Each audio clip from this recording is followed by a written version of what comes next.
এই সারাদিন পরিশ্রম করে আইসে এই যে ভাত কটা খাইতেছি ভাই, কি যে মধুর মতো লাগতেছে, কত স্বাদ যে লাগতেছে।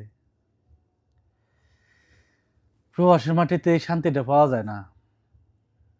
যত কষ্টই করি আইসে কিন্তু পরিবারের আর পাই না। আর দেশে গাঙ্গের পানি গাঙ্গে ঢালতেছি, কিন্তু একটা শান্তি পাইতেছি, সেটা হলো যতই পরিশ্রম করি, কষ্ট করি, কষ্টের কষ্ট মনে হয় না। এই যে দিন শেষ হয়ে যখন রাত আসে, কাজ কাম শেষ করে যখন বাড়ি আসি, যে বাড়ি এসে পরিবারের সাথে দেখা হয়ে যাচ্ছে, এইটা একটা শান্তি পাইতেছি ভাই। এছাড়া গাঙ্গের পানি গাঙ্গে ঢালতেছি। এই যে আপনার ভাবি রান্না করছে, দেও দেও বাবা দেও তো। এই যে দেন দেশি গাঙ্গের মাছ, মাশাল্লাহ স্বাদের মাছ। তরকারিটা খুব ভালো রান্না করছে। আর বউর রান্না খারাপ হইলেও প্রশংসা করবেন, ঠিক আছে? সংসারে কিন্তু শান্তি হইব।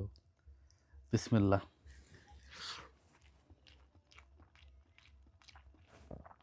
না মাশাল্লাহ, ভালো হয়েছে, রান্না ভালো হয়েছে। রান্নার হাত ভালো, আপনার ভাবির রান্নার হাত ভালো, আপনাদের ভাবির রান্নার হাত ভালো। তো যাই হোক, এটাই বাস্তব। ভালো থাকবেন সবাই। আল্লাহ হাফেজ।